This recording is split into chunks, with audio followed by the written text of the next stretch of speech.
ভারতের একজন সাবেক সেনা কর্মকর্তা বলেছে হাসনাত আবদুল্লাহকে টার্গেট করার বিষয়ে যে নেক্সট টার্গেট হাসনাত আবদুল্লাহ এবং তাকে যেন গলায় গুলি করা হয় এমন কিন্তু সে একটা পোস্ট দিয়েছে। এটা সোশ্যাল মিডিয়াতে ভাইরাল হয়েছে। এখন নিরাপত্তা হুমকিতে কে কে রয়েছে বলে আপনার মনে হয়?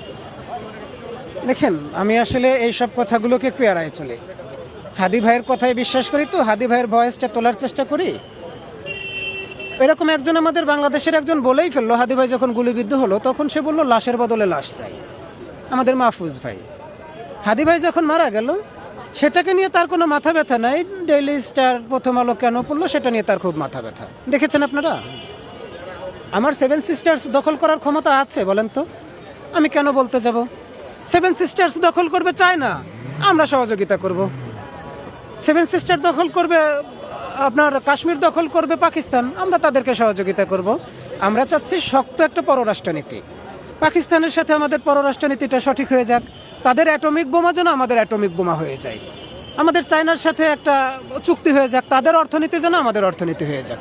আমাদের তুরস্কের সাথে একটা চুক্তি হয়ে যাক, যেন তাদের ড্রোন শিল্প আমাদের বাংলাদেশে চলে আসে।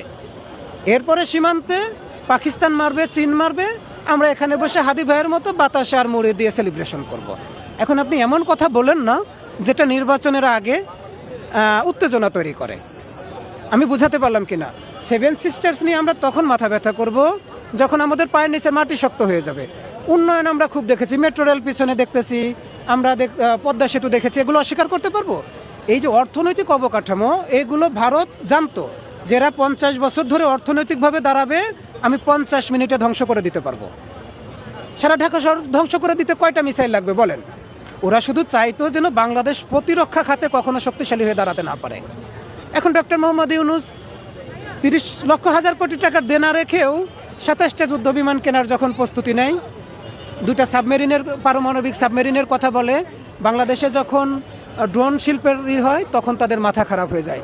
হাসনাত আবদুল্লাহর কথায় তাদের মাথা খারাপ হয় নয়, তাদের মাথা খারাপ হয়েছে ডক্টর মোহাম্মদ ইউনূসের কার্যক্রমে। কারণ তারা জানে বাংলাদেশ যখন প্রতিরক্ষা খাতে শক্তিশালী হয়ে যাবে এরা আর কাউকে মানবে না। আমরা তো জন্মসূত্রে বীরের জাতি।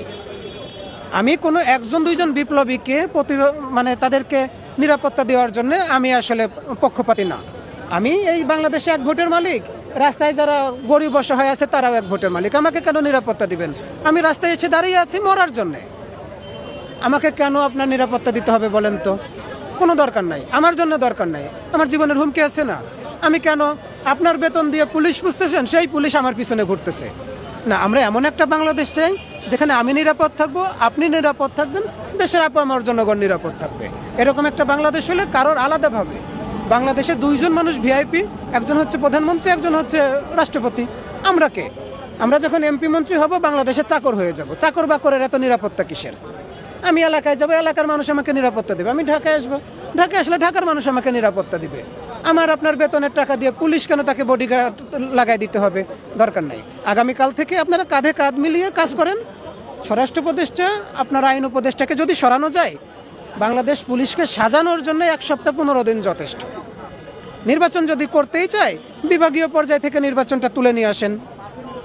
আমার কথা বোঝা যাচ্ছে যে না, আমি এত ফোর্স দিতে পারতেছি না, ফোর্স কম, যেহেতু আওয়ামী লীগের নির্বাচন বালচাল করার ষড়যন্ত্র আছে, আমরা বিভাগীয় পর্যায় থেকে নির্বাচনটা তুলে নিয়ে আসি, তাহলে আমাদের জন্য সুবিধা হয়ে গেল।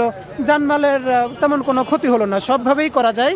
শুধু যারা আমাদেরকে চালাচ্ছে এদের একটু সুন্দর চিন্তা ভাবনা থাকতে হবে। এরা তো ফ্যাসিস্টের দোসর হয়ে গেছে, কোনো দলের হয়ে কাজ করতে চাচ্ছে এরকম না। আপনি দায়িত্ব থাকলে ধরেই নিতে হবে, আল্লাহ আপনাকে দায়িত্বটা দিয়েছে, তখন কি করতে হবে? দেশের জন্য আল্লাহর রাস্তায় কাজ করতে হবে। আর আপনি যখন কাজ করতেছেন আপনি সম্মান হারাচ্ছেন। আজকে আপনাকে বোকা বলদ বলে আপনার সেটা হচ্ছে আমরা গণমাধ্যম কর্মীরা শুনতে পেয়েছি যে যারা ঘাতক ছিল তারা ভারতে পালিয়ে আছে। এখন প্রশাসন থেকে, সরকার থেকে কীরকম তৎপরতা আপনারা প্রত্যাশা করেন? কেমন বিচার আপনারা দেখতে চান যারা এই হত্যাকাণ্ডের সাথে জড়িত ছিল এবং যারা সংশ্লিষ্ট ছিল তাদের? আমি আসলে বিচারের শুরুটা দেখতে চাই।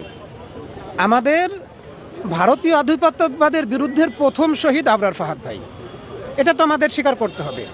আবরার ফাহাদ ভাইয়ের খুনিদের ফাঁসির রায় হয়ে আছে, কোনো এক অদৃশ্য কারণে আবরার ফাহাদ ভাইয়ের খুনিদের ফাঁসি হচ্ছে না। ঠিক আছে, আপনি 15 দিনের ভিতর আবরার ফাহাদ ভাইয়ের খুনিদের ফাঁসি দিয়ে দেন, অসিপদ্বীপের ফাঁসি দিয়ে দেন। সরকার যে পারে সেটা আমরা একটু দেখি। আর আপনারা ভারতের সাথে কূটনৈতিক সম্পর্কটা চালিয়ে যান, লেনদেন দরবার চালিয়ে যান, যেন শেখ হাসিনাও তো ফাঁসির আদেশের আসামি। হাদি ভাইয়ের ঘাতকও তো কোনো না কোনোভাবে আমরা শুনেছি যে দেশ ছেড়ে চলে গেছে। সরকার যদি সদিচ্ছা দেখাতেই চাই, আগে আবরার ফাহাদ ভাইয়ের খুনিদের ফাঁসি দিক। এরপরে যদি ভারত আমাদের কথা না শোনে, তারা যদি এই সব দোষীদেরকে ফেরত দিতে না চায়, ভারতের সাথে আসলে আমাদের কোনো সম্পর্কের দরকারই নাই। অর্থনীতি, পররাষ্ট্রনীতি, স্বরাষ্ট্রনীতির কোনো নীতিতেই আমাদের আসলে ভারতকে দরকার নাই। আমরা পেঁয়াজ একটু বেশি দামে কিনে খাচ্ছি। আমরা চিকিৎসার জন্য যারা 1 লক্ষ টাকা খরচ করে ভারত যাইতে পারতেছি, তারা আর 20,000 টাকা খরচ করে থাইল্যান্ড যেতে পারবে, মালয়েশিয়া যেতে পারবে। আমাদের ভারতের দরকার নাই। ভারতের সাথে সমস্ত রকম সম্পর্ককে বন্ধ করে দিতে হবে।